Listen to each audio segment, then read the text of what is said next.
Welcome to our video on how to check your hometown on Facebook. In this tutorial, we will guide you through the steps to update your hometown information on Facebook. First, open the Facebook app on your device. Next, tap on your profile photo located at the top left corner of the screen. Then, click on the pencil icon in the upper right area. After that, tap on Edit next to Details. Here, you can edit your hometown by replacing it with your current city. If you don't have a city set, you can tap on Add Hometown instead. You can also choose who can see your hometown information.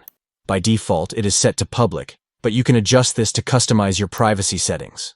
Once you have made the necessary changes, tap on Save to update your hometown information on Facebook. And that's it. You have successfully checked and updated your hometown on Facebook. We hope this tutorial was helpful for you.